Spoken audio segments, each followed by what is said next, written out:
xibaar yu wér te wóor ca tàng ba abonnez-vous pour ngeen di mën di jot suñuy vidéo. dal leen ak jàmm seen bii di Buzz 221 HD kii di Mansour Faye di aku personnalité politique bu kenn dootu présenté ci réew mi di Sénégal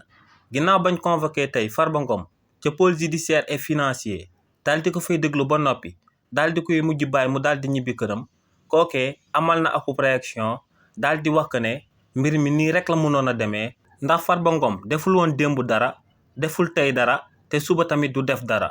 ne lu leer ba am moom mooy que ne ñoom en tant que camarade du parti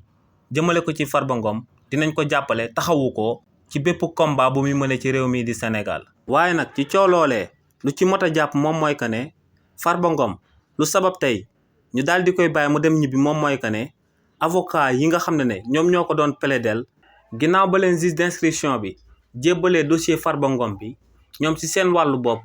ñoom ñoo xamal juge d'instruction bi que ne ngir ñu daal di mën a préparer bu baax a baax seen ligne de défense jëmale ko seen client bii di Farba Ngom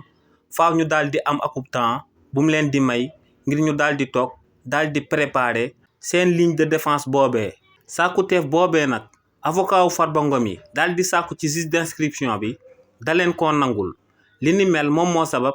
juge d'instruction bi daal di xamal Farba Ngom ak ay avocat am que ne le 27 février 2025 bi ñu jëm dinañ ñëwaat ca pôle judiciaire et financier ngir ñu daal di déglu Farba Ngom si luñ ko daal di tuumal te muy blanchissement d'argent bu toll ci 125 milliards de francs CFA. li ni mel lu muy tekki rek moom mooy que ne Farba Ngom ay partisans ñoo ngi yuuxu di zibilé waaye Farba Ngom kenn setalu ko ci coowal blanchissement d'argent bi nga xam ne dafa toll ci 125 milliards de francs CFA te ñu ko ciy tudd. xibaar yu wér te wóor ca tàng ba abonnez-vous pour ngeen di mën di jot suñuy vidéo.